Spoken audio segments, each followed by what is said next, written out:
Hi, my name is Gibson, and I'm the co-owner and creator of the Personal Development School. This is your daily breakthrough video, and in this video, I really want to talk about what communication should feel like in a healed attachment style relationship. And so really what I mean is what securely attached communication looks like. But I want to approach this from the perspective of me not sharing with you a story or, from the perspective of two securely attached people I've seen who came into the world and were securely attached to begin with. I want to talk to you specifically about individuals who are insecurely attached, worked on their communication, and then what their communication should look and feel like so that you have something to move towards in terms of a North Star and what sort of like a guiding force, right? So what I want you to realize as I share this information in this video today, and I'm going to go through and tell you what it should look like, what it should feel like, some steps you can take to actually get there. What I want you to recognize is that one of the benefits to being an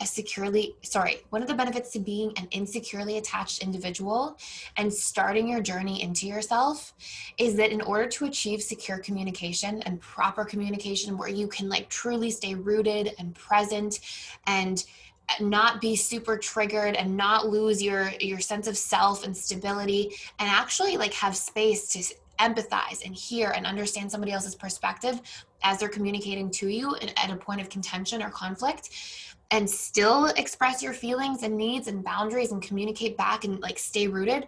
One of the most beautiful things is that for a securely attached person with less wounds, less trauma, less big triggers that can be set off, a natural tendency to communicate their needs and feelings and not feel triggered in doing so, for you to be able to achieve this degree of communication that we're going to be talking about in this video, one of the benefits of being an insecurely attached person is that the work forces you to go deeper into yourself, to understand yourself so profoundly, to know your core wounds, to be able to express your fears, to work through and be vulnerable.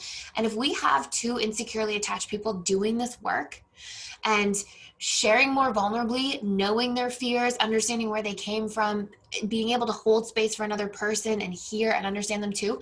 If we have two insecurely attached people who are able to do this in the relationship, what I've seen in all of my work with couples over the years is that these people stay together and their relationship friggin' flourishes. It thrives. I don't think to date, I think there's been two people I've seen in the history of my entire practice in couples work specifically, two couples who have done this work, really put themselves into it wholeheartedly and been and we don't want our relationship to work. It almost always goes the opposite direction. And in those two cases, their relationship and the splitting up was so amicable and so beautiful. And they maintained a friendship after splitting up because they showed up and they did this work. So what I want you to understand is that I think a lot of people are oh, people get bored in relationships, or people, relationships won't last, or, you just build up resentment over time. No, that's what we've seen in most of the relationships that were modeled to us. This isn't what we should be going for. It's not to settle in and make the relationship survive for years and say you made your marriage work. It's to be in a relationship, and the goal is to be in a relationship and to get to a space where you're so clear about yourself, you're so able to be vulnerable and share things with a partner, and that person is doing the work as well so that they can be clear about their fears, their insecurities, their issues, work through them on their own, but also share them in the relationship so both people can properly take each other into consideration. And you can get to a point in a relationship where the roots you've built and nourished and harvested are so deep that it's really hard to make that relationship not work. The relationship becomes basically unshakable because the roots are so deep. And when people, feel seen, heard, understood, loved, cared for, taken into consideration in their weaknesses, in their vulnerabilities, for all of who they are, this is how we're really getting to a space of somewhat unconditional love. And this is how relationships really, really feel fulfilling and rewarding. So I feel I'm kind of extending this point a little bit too long, but what I want you to understand, and I'm going to go through and tell you some steps in a moment and what this should look like and feel like and how you can get there. What I really want you to understand is that if you are an insecurely attached person, don't stress. These are just a subconscious set of patterns. They're reprogrammable. And also you can get to a point in your life where you are okay, communication can be so great. I can do the work on myself so much. And my relationship can be even stronger and deeper and more profound than it ever would have been as just coming into the world and getting secure programming, because I did this work, because I was forced to get to know myself for the healing process. Okay.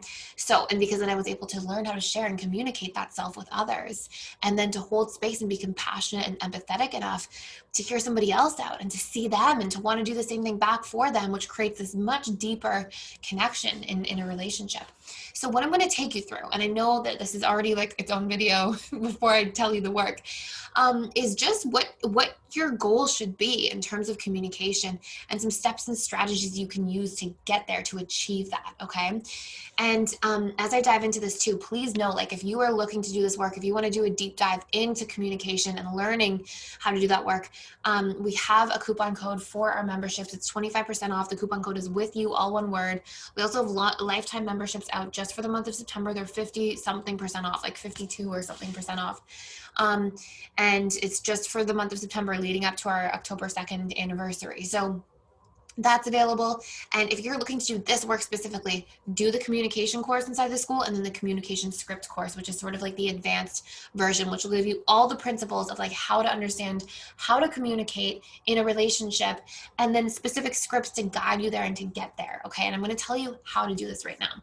So number one, yes, the road is longer, right?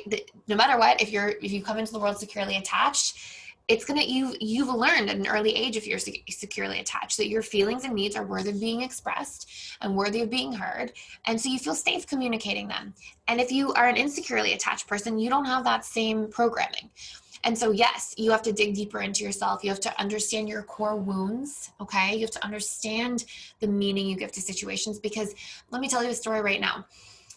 I had a couple come into my office once, and the female was like so angry. I used to tell this story all the time. I haven't told it in so long, but the female was so angry about the husband leaving the laundry on the floor. And she was like, I am disrespected. Like, she was like so mad. She felt like every time she saw that piece of laundry, her husband was disrespecting her, and she was livid. She was like 10 out of 10 angry. And we know you're not 10 out of 10 mad because the clothes are on the floor.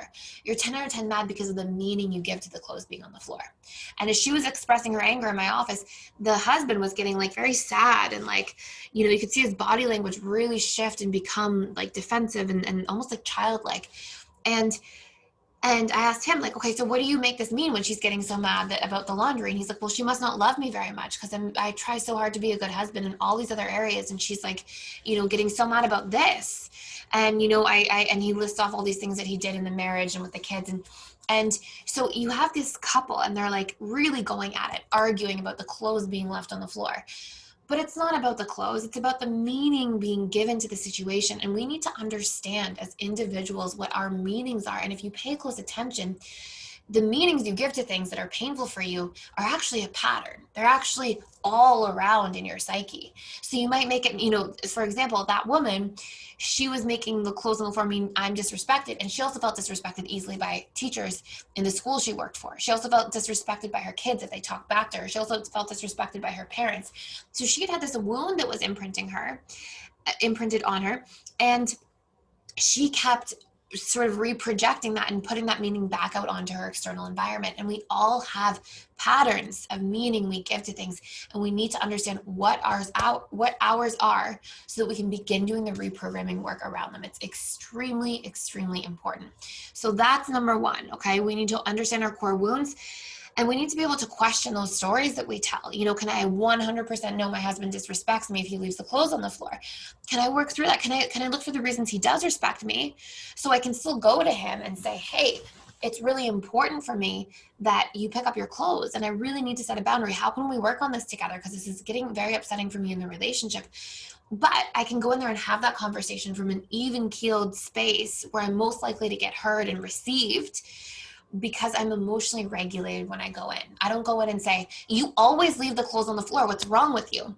Nobody hears that. People hear you want to fight with me, and now I have to defend myself, because people's early associations and programs from childhood are, oh my God, I'm being attacked and I lose. You know, it's a big, tall, scary parent And there's this little child like me. And so all of our earliest programmings around what it means to be in conflict are painful, and we lose and we feel powerless and all these things. So in our adult lives, we're all trying to equilibrate from that and take our power back and get mad, but then we don't get heard by other people because they're having the same experience as we are and they're defensive and shut down. So it's so important that we understand the meaning, we question our stories, we go into communication regulated, and then we share the meaning we give. It's so important to be able to do this. This is like when we're reaching a level of mastery in our communication, to be able to say, listen, I know you're not trying to disrespect me when you leave the clothes on the floor, but every time I see that, that's what comes up for me. I experience feeling like you have no respect for me. And so it's really painful. And I know that that's probably my individual meaning. And I know that you might respect me in all these other ways. But, as we navigate this and as we work on this, let's put some strategies into place. And I could also really use knowing that you do respect me. And I'd like to hear that from you. And so we have to be able to say, like, this is the meaning I give. It's probably my meaning, but this is what I'm experiencing. And I want you to know what that feels like for me so you can empathize with that, so you can understand that.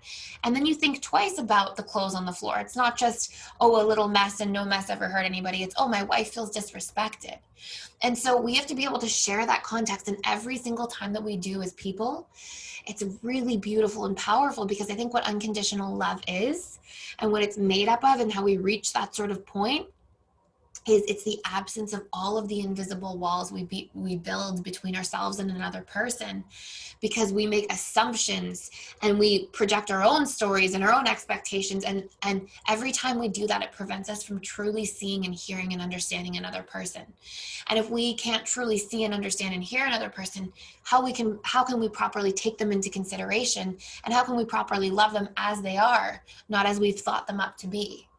And so part of this work and part of what we're trying to get to when we're insecurely attached and we want to become secure is we want to be able to communicate these fears that we have, communicate these pain points that exist within our psyche, still work through them within ourselves, but share them with our partners so they can see and understand us more deeply and then love us more accordingly. And we can feel loved because we know that we're seen and heard and understood and taken into consideration as we are, not as the story of them, not as the story of us that they've created, if that makes sense. Okay. Because we do that. We don't see people when we're in pain. We see the stories of them. Oh, this person is supposed to be clean because I expect them to be. And the fact that they're not is them disrespecting me. And we give all this meaning and we tell these stories. And it's like we cover somebody up in like Post-it notes of thoughts we have about them. And then we forget that they're their own human being, and we have to be able to